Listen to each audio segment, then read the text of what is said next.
Hello, hello, hello. Welcome back to the page. My name is Tumeka Hankerman, and this is my page and channel, The Anxiety Princess, where we're talking about everything that has to do with mental health. We're tapping into every emotion that we're feeling in order to determine what is actually contributing to our mental stability. So, before I get into the video for this week, let me just say thank you for being very understanding last week. I was not feeling well, and usually I would send an apology in advance if I'm not going to shoot a video, but because I didn't, I thought let me do just an introduction to this week's video. And yeah, I was really under the weather. I think I had a flu, but it kind of blew away in 2 days, and then I was okay. But thank you for being understanding, and thank you. I know there are a couple of people that appreciated the shorter video, but I have to say it's very hard to create short videos because there's so much information relating to a certain topic, and I'm not really a fan of doing part ones, part twos, because I feel like if I'm addressing a certain topic, I usually would lose momentum if now I have to continue with the same topic for next week. But obviously I'm going to do this week because I didn't cover anything close to what I wanted to cover on this topic last week. So I'm not really a fan, but I will try to keep the videos very short. But just bear with me. I'm trying to aim for 30 minutes, the max. But we'll see how it goes today. I can't promise such things. But anyways, secondly, on the admin side, let me say thank you to the new people that have joined us. Thank you to everybody who's keeps recommending the page to people, who keeps mentioning this anxiety princess that's talking about mental issues. I know what I'm talking about here is not popular. It's not something that attracts people. It's things that people don't want to talk about. So it makes me feel good when I see one or two people coming into the page, because then it means at least people are welcoming to the topics that I'm talking about. It means that people want to know more about what I'm talking about. So thank you so much to the new people that have joined the page. As you can see, I am in my sister's room today because I couldn't kick my husband out of the main bedroom so that I can shoot there. I actually like shooting in the new spot now, because of the light and everything. I don't have to do much to the video, to the color of the video, when I try to edit. But obviously my husband woke up very early yesterday, so he is resting, so I didn't want to be mean and chase him out of the room. I'm allowing him to have his rest time. So that is the admin. And the last thing on the admin, so the new people, please let me put a disclaimer. I repeat, I'm not a psychologist, guys. I'm not a psychiatrist. I'm not a doctor. I have not been trained to deal with mental illness. I am purely someone who is living with anxiety, who's on medication for anxiety, who suffers from anxiety, and who has had to incorporate anxiety in all her everyday situations. So this channel, this page is not a substitute for you to see a doctor, for you to see a psychologist.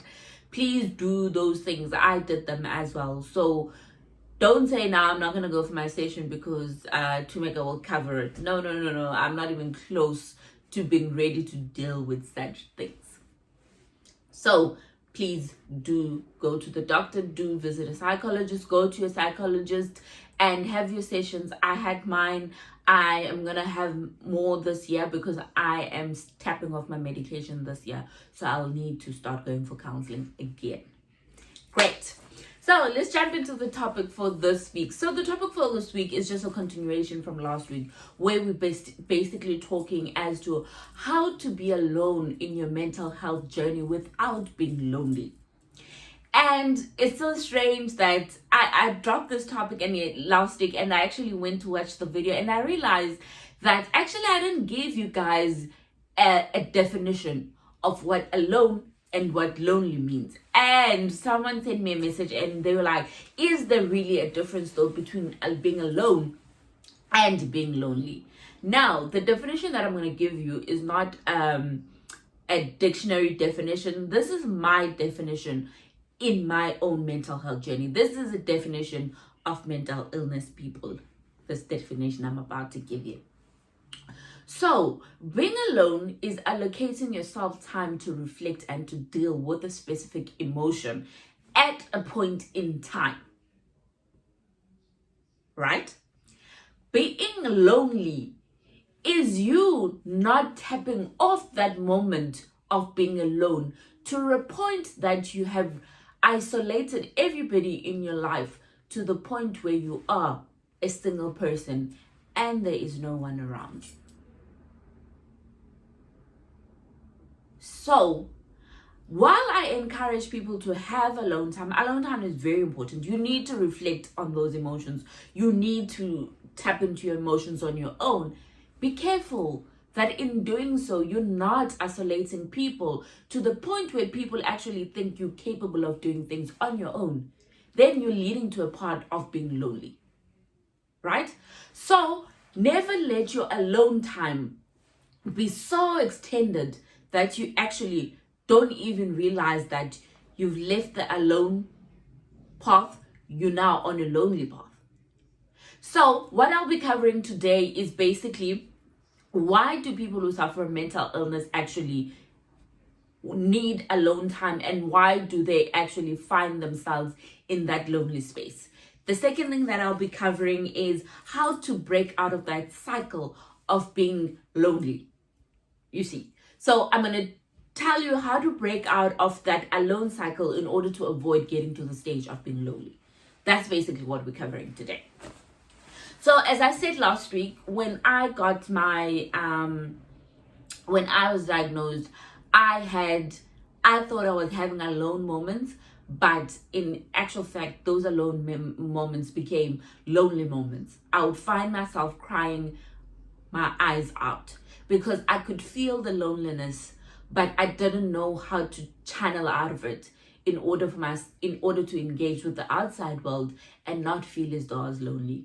I mentioned that my husband was there in this journey, but I was trying to spare him as much as I could, that he didn't feel so much of a burden as to what was happening to me.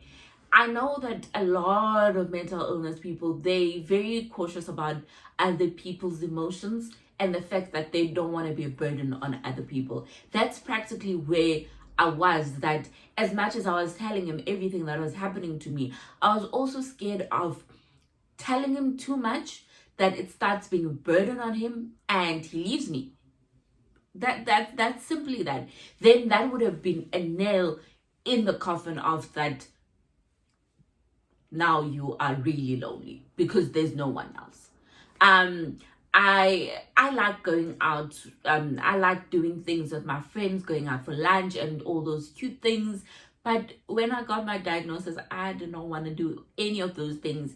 Would come back from work on a Friday, would go do our groceries, and that's the last time I see the outside. Then the outside would see me on Monday. And if I'm working from home the Monday, then the outside will see me on Tuesday. So basically, I just locked myself up in the apartment, in the room. And I would just be on my own. It's not healthy. It's not healthy because as much as I was trying to work with emotions of what I was going through at a specific point in time, I could not leave that space. And that space just erupted to being a moment of being lonely. That's basically what it means. So now you're sitting there and you're asking yourself, why do we do it? Why do we need alone time that ends up being lonely time? I have the pink book today, so I've jotted down some things here. The reason why we do it is because the moment you are, let me not even say the moment you're diagnosed, the minute you start experiencing, let's say in my case, the moment I started experiencing panic attacks, I lost my identity. I lost my identity because on a regular day, I'd know exactly how I'm gonna be. Like, I'd know that I'd be happy, and I'd have that positive mind that nothing is gonna break this happiness away from me. But the minute I started having panic attacks, I lost all of that. The positive mind wasn't there anymore. I'd wake up and feeling so tired that I didn't want to do anything, even though I had slept thinking I was going to achieve so much the next day. But I lost who I am. I'd look at myself and I'd be like, who's this person? Like, I love dressing up. I love looking beautiful. I love looking cute and things like that. But when I started having panic attacks, that stuff to me was not appealing anymore. Then I got the diagnosis that I actually suffer from mental illness. Then I didn't have an identity anymore. Because now all of a sudden you're telling me I have something that potentially is terminal. Because you don't know when mental illness is going to leave you. So at that point that the doctor is telling you that you're sick, you're suffering from a mental health illness, I don't have a pill that will make it go away. At that point, to me, when the doctor's telling me, I'm like, this is terminal. Because up until a point where that switches back, to me, this journey is still terminal. I might have good days, but I'll have bad days. So the first thing is, I felt as though I had lost my identity. I didn't know who I was. I thought my identity now is the girl with anxiety. I thought that was now my identity. So in order for me to try and seek and understand what now is my identity, I have to take a moment of being alone. Because I can't leave it to other people to actually come up with an identity for myself. Therefore, I need to isolate myself and have an alone moment in order to rediscover who am I. That's the first reason why we do it. The second reason we do it is an escape to understand. I didn't understand why me. Lord, this thing is so painful. Why me? Why me? I felt like such a loser when I got the diagnosis that what 30-year-old that get such things? Like, I felt as though at that point I didn't have, maybe I did have adult stress, but I just thought it wasn't that severe that it could actually lead to a mental breakdown, a mental illness kind of thing. So that was basically the second reason. I needed an escape in order to understand, what am I dealing with here? Why me? And when does it go away? So that's the second reason why we do it. It's an escape to understand. It could be an escape to understand the sickness in order for you to walk out of that alone time, accepting it. It's an escape to be in denial. Any way you want to understand it, that's why you need alone time. Because I don't understand why this thing has happened to me. Nobody's going to tell you why it has happened to you. Therefore, you take alone time in order to understand. But now, in that moment of understanding, you don't break away from the cycle of understanding. Even though when you have found the answers, you find evidence to go against what you have found to be an answer. Because I was like, okay, this has happened to me because I work too much. But then, okay, I work too much. But then if I stop working too much, this thing is going to go away. You see, I found my answer that I work too much. And then I'd be like, okay, processing all these emotions that I do have some serious emotions that I haven't processed. Now I'm shifting why it has happened to me to emotions. So it's no longer the fact that I work too much. It's unprocessed emotions. All true, but now I'm hopping on from one point of understanding to the second point of understanding to the third point of that I lose track of it all. Maybe on day one it was work, day two is this. Can you see that I'm not breaking away from the alone time? Because my thinking is just a continuation. So I think if you can identify as to why, understanding why it has happened to you, stick to that one thing and just break that cycle of being alone. Don't contradict the first thing that has come to mind as to why you are suffering from mental illness. So that's basically the second thing, that I needed an escape in order to understand why it has happened to me. And I was hopping from one answer to the second answer to the third answer. And that took days. And I didn't break the cycle of being alone. 2, 3. Third thing. The third reason why we do it is because we want to make sense of our new world. What does it mean? I don't want to lie to you. You can lead a normal life as a person with anxiety, but it's a world, it's a life and a world that's tailored to you. It's not tailored to what everybody else who doesn't suffer from mental illness is. I won't lie to you. I'm not going to lie to you. My life has changed because I had to tailor my life according to my mental illness. I had to stop being in denial that I didn't have it and find a way to actually tailor my life in such a way that my mental illness is accommodated. When people say, oh man, you'll be normal again and things like that, you're not normal again. You're normal in the mental health way. You're normal in the mental illness way because you had to find a new normal for you. That's basically what that new normal is. It's not the normal. I can't be out there doing the things that are people doing while knowing it's going to trigger my anxiety. The only way I can be normal in the context of other people who does not have mental illness is if I can do the same thing as them and it does not trigger my mental illness. But if two of us do the same thing, but it leaves me with mental illness, it leaves my mental illness triggered, then it means I haven't tailored my life in order to accommodate my mental illness.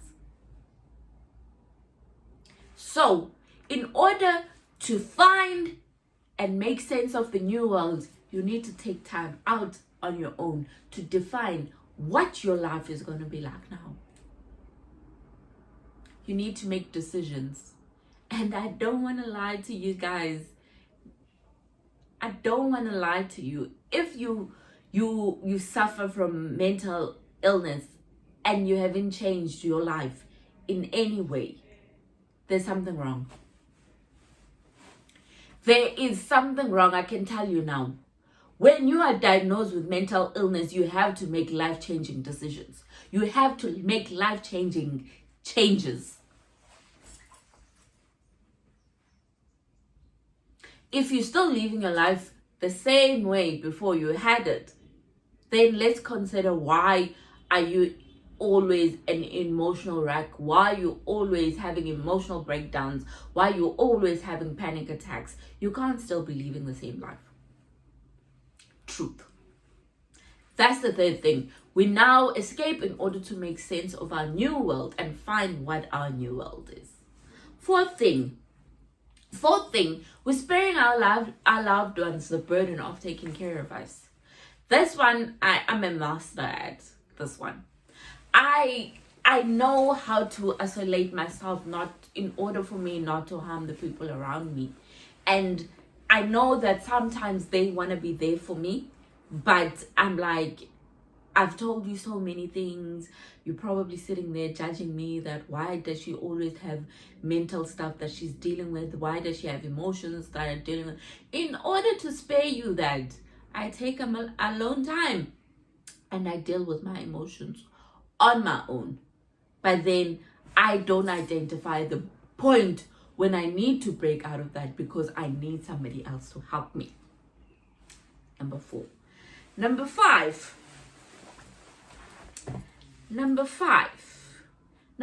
is fear and judgment. We escape and get alone time because we're scared. What if I have a mental breakdown out there? What if I have a panic attack out there? The world's going to judge me. The world's going to call me crazy. Therefore, let me stay in the room, because there I'm safe enough that if I were to experience a panic attack, I would know that I'm on my own. Because the society we live in makes us feel as though we're crazy just because we have anxiety, just because we have depression, just because we have this and this and this. To them, the minute a doctor tells you you have mental illness, they think it means you're crazy. So in order to avoid the fear and judgment of the outside world and people call me crazy, let me stay on my own. Can you see what you people who don't suffer from mental illness do to us? If only you'd make it normal as you make a headache normal, we wouldn't be in this position. That's number 5. And number 6, it's because we need to escape reality. There's so many things that you need to do in reality. Like sometimes alone time is good to just break out of the fact that I have A, B, and C, and D, and E, and F to do, and I don't even know I'm going to do it. So let me escape and pretend it doesn't exist. Like, it's like now that I have so much work to do at work, if I were to take alone time to avoid that reality, I might not come out of alone time, because that reality is much scarier than alone time. Then I end up being lonely. Can you see? And the last reason as to why do we go from having alone time to lonely time is because we need emotional time out. Sometimes emotions are so much that you just want to be alone and break down and cry and do everything that you need to do emotionally in order to get a handle on it. But sometimes you get to be angry, you get to be to the crying stage, you get to the stage where that specific emotion, it flats you out, that you basically just don't even feel anything anymore. I hate that one. I'm very wary when I have emotional time out, that as soon as I'm done crying, get out of the room. Because the next stage after crying, that's the one you need to be careful of. That's the one where you're not feeling anything. That's the one when you're numb. That's the one where someone could come and blast music in the room. Someone could come screaming that the building's on fire and you wouldn't get up. I am very cautious of that emotional time out. That at the minute I'm done being angry, at the minute that I'm done crying, I snap out of it. Because I don't like the stage after crying. So that's the reason why we do it. Now, question is, how can we break out of that cycle of now you have been alone, now I need to break out of being alone without jumping to the stage of being lonely? I personally am not going to make a video of how do you break out of this lonely stage, because I have no idea. I think everybody needs to tailor that according to them. I don't know how you break out of being lonely, but I do know how you break out of being alone. So I'll share a few pointers as to how do you break out the cycle of being alone in order to avoid the stage of being lonely. The first thing, tracking your time. Journaling is very important when you're suffering from mental health, guys. I've told you about a worry log, maintaining a worry log, things that worry you, and having the time to actually worry. It's good. But if you tell yourself that I just need an hour of being alone just to reflect, you need to hold yourself accountable as someone who suffers from mental illness, that after an hour, set an alarm if you have to. After an hour, I need to snap out of it. It's sad that our lives as mental illness people, it needs to be managed in such a way that you're not making things worse. So I personally have worry time. I try to not do it before I go to bed.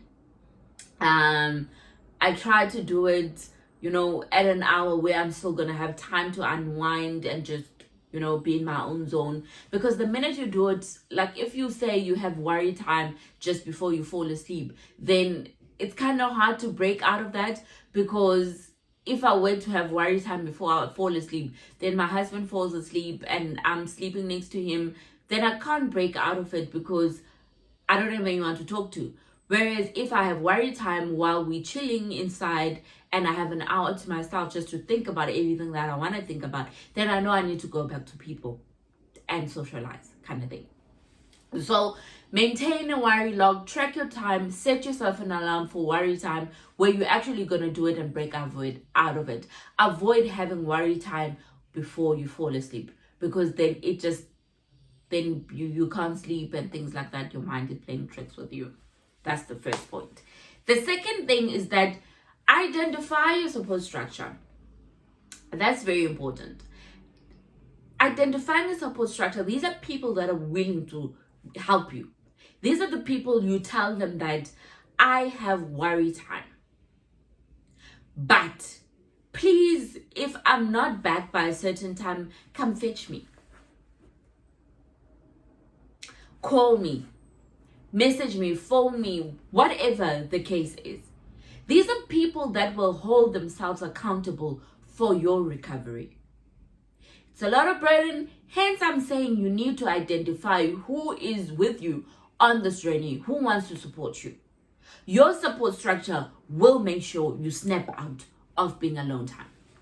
They will come and annoy you. My husband comes to annoy me, and he would come and go on with me. He would tickle me, like he would make jokes, things that he knows usually makes me laugh. He would do those things and I'd snap out of it. And that's now my support structure. Do you get it? So identify your support structure, tell them about the process of worry time, and just make sure that they hold themselves accountable, that they can actually come and make sure you break out of being alone. That's the second thing. The third thing is find a hobby and routine. Routine allows you to break. Find a hobby. My hobby is watching series. My hobby is doing makeup. My hobby is browsing through the net for clothes, things that I like. Those are the kind of things that I do in terms of hobby. And I know that in a day, I need to do those things. Do you get me? Okay, I don't put makeup every day. But let me just say, like, in a day, I need to go and check if there's new sneakers that dropped. Do you get me? I love sneakers.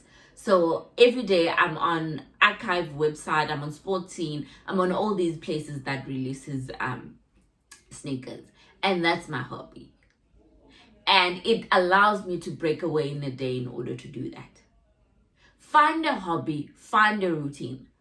I have a routine which is not really structured as much as I want it to be structured due to work requirements and what it requires out of me. But if you're someone who loves jogging and who loves being active outside, then if you know that at a certain hour of the day you need to go for a walk, then you found something to break away from that cycle. So find hobbies, find routine. It makes you look forward to something. Do you get it? So as much as you're having your worry time, you're like, oh, I wonder what sneakers are dropping. And it cheers me up immediately. And I'm like, okay, cool, let me go. You look forward to something outside of the situation you're going through right now. So find a hobby and find a routine. Cool. And then while you're having alone time, that the fourth thing is that you need to remember why you're having alone time in the first place. So now you're holding yourself accountable. So if, let's say, I'm feeling overwhelmed at work and I decide to have alone time, I can't now all of a sudden just start bringing in other things apart from the fact that I was feeling overwhelmed at work. So I'm holding myself accountable that I'm having worry time because I'm feeling overwhelmed at work. Now I can't start thinking about a fight that I had with someone, about an argument I had with someone, about something that I don't even have real evidence of. I am allocating my alone time to stressing about the fact that I'm being overwhelmed at work. Remember why you took the alone time in the first place. It's very dangerous to start. Sorry. It's very dangerous to allocate alone time to a number of reasons, to a number of emotions. It's not good. It's not good. Then you're never gonna snap out of it. If you decide, okay, I'm taking alone time because I had an argument with my boyfriend, I'm broke, I'm suffering from loss, I'm suffering from this, that's dangerous. You're never gonna get out of it. So while you in that moment of having alone time, always makes reference to why did I take alone time in the first place. That way, once you're done venting about work and the fact that you're overwhelmed at work, you can break away from it without introducing a new subject. Can that new subject wait for tomorrow? Yes, it can. I think it can. So let's do that. Let it wait. Cool. And then I do potentially think the next point could be something that could break you off from being lonely. Now you're at a point where you've moved from being alone, now you're lonely. Remember your purpose. Remember your purpose. I honestly believe that each and every one of us in this world, in this life, we all have a purpose. And there's nothing such as a small purpose, guys. There's nothing called a small purpose. Your purpose, you might identify it as being small, but actually when you're fulfilling it, it's so big for somebody else. It's so big for what you are meant to be doing. No one has a small purpose. Don't think that you calling someone to cheer them up is a small thing. To them at that specific point in time, it could be so big. It could be massive. So I think when you are in that trance and moment, just remember your purpose. That while you're laying there feeling sorry for yourself and being lonely, there's a purpose you're supposed to be fulfilling in this life. We all have it, and it's not small, it's massive. That's the next point. I'm looking there, I'm looking outside now, and my cousin is looking at me. Okay, cool. And then the second last thing that you could do is find a mental health buddy. I'm still going to do a video about this one. It's very important to have a support structure that is in a similar boat as you. Guys, I do have one. I do have a friend who also suffers from anxiety, so I leverage off her quite a bit. I think I've mentioned this before, and she leverages off me as well. So we're lucky in the sense that we're not always going through stuff at the same time. That, you know, it's almost like we take turns. It's very important that you can reach out to your mental health buddy when you're going through things and say, friend, I am having alone time and it looks like I'm not breaking out of it. Then they know exactly what to say to you. I'm still gonna do a whole video of how to identify a mental health buddy, how you guys can help each other. I'm still gonna do a video about that. Secondly, if you don't have a mental health buddy, I'm here, I'm volunteering. My channel is a platform that's basically out to help everybody. And I have said this a number of times that you guys can reach out to me. So I am a mental health buddy, basically. Find one. Cool. And then, actually, this is the second last point. So the second last point is you need to identify your emotions that resemble loneliness. So I have said that when I take my alone time, when I'm dealing with a specific emotion, that I get angry and then I cry. I know immediately after crying, the next emotion that comes is one that I don't like. That's the one that for me resembles loneliness. So if you're a crier first and you get angry, then you know that after being angry, then I'm entering the loneliness stage. I don't know if I'm making sense. Basically, track your emotions and how you break out of being alone. So some people, you could be in denial at first, you could be angry, you could be disappointed, and then after disappointment, then you need to snap out, because then after disappointment, you're lonely. So basically identify the emotions, your pattern of emotions, and which emotions basically is on the fence between being alone and being lonely, basically. Cool. And the last point is seek help. Guys, I think this is the part where this is the part where I think psychologists and all those people come through, where basically you need to reach out to someone and say, I need help because I've fallen into a state of being lonely. And remember, guys, loneliness and depression goes hand in hand. So you need to be very mindful of